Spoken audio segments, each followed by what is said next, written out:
swimming the forbidden zone. They were captured by the shrewdness of apes. But what the hell is the shrewdness of apes? And why is Taylor wearing a man frock and singing City looks like Fraggle Rock? Dinner Chambers did the influence Mr. Spock. This is just the fact we try not to mock on. The minute of the apes. The minute of the apes. The minute of the apes. The minute of the apes. Yeah. Welcome to the Minute of the Apes, the podcast where we break down every damn dirty minute of the Planet of the Apes movies. I'm your host, Richard, and joining me as always. What? You can do it. Come on, finish it. I don't normally host these, so I'm just going to jump in here this week for my first finish time. I almost say let's make him keep going. Yeah. What? finish it. go. This is torture. Soldier through it. Oh, so I want to. Who are you? What are we doing? I want to hate on these two guys right now, Todd and Sean. No more do-overs. And we are discussing minute 63, which begins with Taylor saying, "That's the kind of world we made," and ending with him saying, "Look at that, I taught you to smile." And he is kind of in separate cells with him and Nova, our now named Savage Woman. Yeah. And Sean, what's our count right We now? still got 2 living humans, 2 confirmed dead, Dodge and Stewart, a shrewdness of apes, and a gaggle of humanoids. You know, but the truth is, in this moment, we have 2 people separated by cells and water that is evaporated. And language that cannot be spoken. Brown chicken, brown cat. All right, so we're getting background on Taylor now. We're finding out he's basically just a huge dick. Well, Because he's nobody loved him. They just want to jump on that bone. Well, we don't know that he's a huge dick. We do know that he used his dick a lot in this time. Okay, Yeah. so that he claims. In the and they were all in Canada. Seriously. all 4 of the girls that I had sex with at the same time. we're assuming this is not your first Minute of the Apes, but if it is, just in case, Sean has not watched any of the movies All the at way all. through, yeah. But he's been watching them minute by minute with us. Todd and I have watched the movies. We finished the last minute with him kind of basically explaining to Nova what his society was like. That when he was back on Earth, there was lots of women, lots of love making, but oh so sad. They never touch no hearts. love for him. They touch. And if you've never ever, they touch peepees, but you they never can touch stop hearts. it. Sean's over there making little things that, but if you've never listened before, when Sean and I mentioned parts of Taylor, if you heard a monkey beep, that's because we do try to keep, when it gets a little objectionable, you'll hear the monkey beep. So JJ, Sean's wife, if you're listening, I'm sorry you heard a monkey beep. We today. talked about parts of Taylor earlier We referred to him as a dick, and then having a, which you just heard a monkey beep, because one of those is okay and one's not. But I wanted at least let people know why we do that. So we've also assumed at this point that Taylor and Nova have. Wow, There's Richard! another one. Wow, woohoo! Ow, my ears. Okay, so I'm going to stop and I'm going to get us back on track with, I'm going to give a little bit of our background. Linda Harrison is Nova. She now has a name. Linda Harrison had only a few credits prior to this. She was cheerleader number 2 on Batman. I remember that one. Wait, Batman 66? Yeah, the Adam West, she was on that. I have to go back and find that now. Then, especially being comic book nerds, she was the reflection of Wonder Woman in Wonder Woman Who's Afraid of Diana Prince, the TV short made in 1967. Have you seen that? Yes, I have. Are you kidding? No, I haven't. I Richard have. No, I've was seen about it. to vibrate out of his seat. In all of the prep work for leading up to the new Wonder Woman movie, Yeah. that actually started to get a little bit of airplay. You can find clips of it. I had no idea that was her in the She's reflection. a reflection. Oh, I have to watch that again. Well, it's so funny because as I was going through the notes I'm about to give about her, I knew, because another one of my favorite movies is Jaws, and I knew there's a little tie here with Jaws, and we'll get to that. But I found this reflection of Wonder Woman. I thought, what the hell is a reflection of Wonder Woman TV short from 1967? So I never expected anybody to even know what the hell that was. And Richard just about popped out of his chair going, There's this moment when the Wonder Woman character is kind of like she's in her room and she's kind of plain. Okay. But when she looks in the mirror, she sees herself as gorgeous, and so that's what she sees. Yeah. Wait, Wonder Woman's plain? In this particular short, yeah. I never thought his Wonder Woman is plain, but fine. So here are the ties to Jaws. She was married to Richard Zanuck, the head of production for 20th Century Fox, who greenlit Planet of the Apes. They were married for 9 years and had 2 children. So a little bit of, hey, my wife needs a role. This is not what we're talking about? This is Linda Harrison, was married to Richard Zanuck. Now, she also was a part of the makeup tests for Planet of the Apes when it was, they're going to laugh at people in makeup. It was not Chambers. Chambers did not do the makeup for the test. I forget who the artist did, but they did essentially a concept with Josh Brolin, or is that the James Brolin is the dad? James Brolin, yeah. He played Cornelius. Heston was in and played Taylor. Edward G. Robinson, the famous gangster actor, played Zayas, and Linda Harrison played Zira. So she got that moment. Wow. In the test. Wow. She wasn't good enough, obviously, in my opinion, to play a lead role like Zira, but she was given Nova where she doesn't have to speak. All right. So, but this, for us, gives Nova a little more information on her background. She's not just a random starlet that kind of landed this role because of... She's pretty and won't talk. Right. Pretty and talk. She actually worked on the production of this leading up to this did. movie. So she has a great... She has a great connection to it. I have to read more into what she's doing on these scenes because she clearly knows what happens in the background. Right. She's involved with the production. She had the masks on. And then the tie to Jaws is this, that Lorraine Gray, who ended up playing Roy Scheider's wife, was married to Sid Sheinberg, the head of the studio. Richard Zanuck was also associated with Jaws, wanted Linda Harrison to play that role, but Sid Sheinberg was his boss and said, you can't. So the woman won out. You can't. And then the next one, she lost out. Okay. I mean, when the boss wants his wife to play it, The boss wins, but Wow. it's interesting. Like you said, she was truly tied to this going on and on and on. She was invested in what was happening behind the scenes besides just being some young starlet who just showed up and had to do a and she is a beautiful woman. And I the funny thing about her, I think that even in these moments, she shows a little bit of.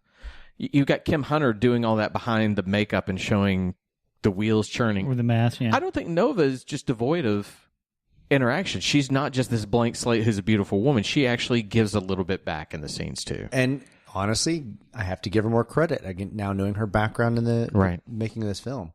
So, what was interesting about this next moment is we really start to get into society, and we find out about Stewart. We find out the nightmare scenario that we've been talking about this whole time is actually true. Yes. She was sent to be a breeder. What the hell? So with that, my note was this, and it was going to ask Richard, would you simply, because the way this comes across in the movie is in this minute, it's one long monologue. Would you read what Taylor says? So, ladies and gentlemen, Richard Neal. I've got a mix of things. I've got my notes that they said, and I've got notes of what the script said.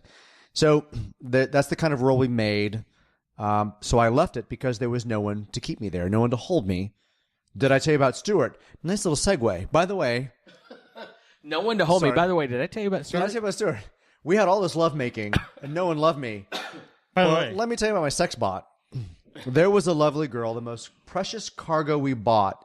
Okay. Ew. Yes. Ew. That line comes up, and all I thought was, in 68, did any woman go, excuse me? Right. That's when they go, we're standing up and we're gone. I was telling the guys earlier about another movie I saw with my wife, and a certain word comes up and she's about to leave. I can only imagine if my wife's listening to this that she'd be like, I don't think so. She's a breeder. Okay, that's her job. All right. He says, so the most precious cargo we brought along, she was to be the new Eve. Yes. With our hot and eager help, of course. Okay. So this is where I want to point out again. I'm going to step beyond the ookie, and I'm going to talk about ANSA's inefficient plan for the furtherment of mankind. We now know what their thing was to get out there, to leave Earth. Was apparently going down. It was real. They needed to go and they needed to move on. They needed to shoot people into the future to the point that we don't know if we'll ever talk to them again. That's just the important part. Well, if I'm making a plan to further mankind and I can only get 4 astronauts on a spaceship, is it not a smarter plan to go 1 man, 3 women? I would think so, too. Instead of 3 men who are just humping and grinding. I assume they figured this out at this Your daughter is 15 feet over that way. My teenage daughter, who is at least accustomed to my ways of thinking, but it's also the fact that I'm going to say this. I am the father of a teenage girl. I only have 1 child. I have a wife. When I listen to this, you know of one wife. as I know of, if I'm like Taylor, there might be lots of one wife that you know of. But you listen to that. That is such a gross oversimplification of the human condition that we're going to go out, we're going to mate with her. The three of us, Well, I assume they had some crazy tech that allowed them to smoke while they're having sex in the cockpit. Put it in their pocket, save it for is that 1,000 years later. did she crack the thing on her space tube so she didn't have to mate with us? Maybe that's why. I gotta die. Oh, hell no. I'm going to go sleep forever. I know, exactly. Well, okay, so we have to... I have a couple of jumble of thoughts of all these things. We have to kind of assume that science has changed in such a way that 3 men and 1 woman can actually successfully repopulate something. Population, yeah, without... Did they shorten the gestation period? Well, I mean, just in studies alone, I mean, you can't, just because of incest, you can't have that small of a reproduction population. You would just immediately go right into incest. You have to have something like, 2,000 people? 20,000 people? Like some really ridiculously large number, 200 people. Something that you just don't have, when you're a survivor on a spaceship. But I also wonder, when they're in the beginning, and I was starting to wonder, like, what was originally their mission, right? Mm-hmm. Yeah, we haven't figured out the parameters. He has those moments at the beginning where he's kind of talking about what they're out there. Were they heading back to Earth? Didn't I get the sense they were on some remote mission to only come back to Earth? But even if they head back to Earth, they were going 1,000 years into the future. Correct. So let's say they returned. It takes them just so long to get back. So it's 2,000 years in the future. How does that give you any relevant information when nobody that's still on the planet has any idea what your mission was, maybe? So were they meant to repopulate Earth? Were they leaving for a reason to get into the future, hoping that something solves itself for them to come back to repopulate? Or were they supposed to populate another planet? It was very mixed in that definition for me. You definitely understand what Stewart's role was because of what he says. But the plan doesn't make sense. Any sense, yeah. From the 3 men to 1 woman aspect, from the fact that you said you need 200 plus people to make that work, you go look at what they did with the recent Alien film where 3 days worth of rations. They had 3 days worth of rations. True, yeah. You go look at the recent Alien film where they had the people in suspended animation that were hundreds of colony people. Ship, yeah. That was like the first time I was like, okay, that's real. I really did. It did make sense. That made sense, and I got it. And I liked that you had people that were husband and wife. I get that you don't want to do the production budget for that. You're not thinking like that. We're putting thoughts that we understand now into 68, but it is so... People weren't stupid in 68, though. They could have sat down and figured out the logical inconsistencies with this. So they went... they were 1,000 years in the future on a long mission. They had 3 male astronauts, 1 female astronaut, 1 that was supposed to be the new Eve, suggesting they were supposed to go somewhere and populate. They were supposed to spread the seed of mankind. Or were they? But they were also coming back to Earth. Were they coming back to Earth because they had to leave? You're assuming they were coming back to Earth. Who knows? Well, when they crash land, that's where they assumed they were, right? I mean, that's... No, they assumed they were... Oh, that's right, they were... Where they were going into the future. Time had changed, that's right. And is that the case that they were... Were they going to another planet? Did they know that? Were they going out into space to see what procreating did when you're in outer space? Was it I don't know. No matter what, it's disturbing that her sole responsibility, her sole... was to be the new Eve. Was to receive their blessings. Their blessings, yes, and create a child.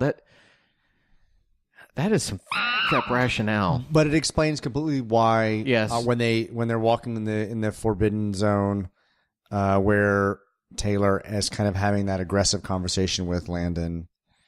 Yeah. And I mean, it just kind of makes sense when he was just kind of being, they were his competitors, his suitors to mating with Stewart to repopulate. I mean, so you put 2 alpha males and 1 not even beta male out there, just a passive male. You're absolutely right. That does make sense now when you start thinking about that they're competitors to that. And is that what ANSA was truly checking was, who am I going to put out here to mate?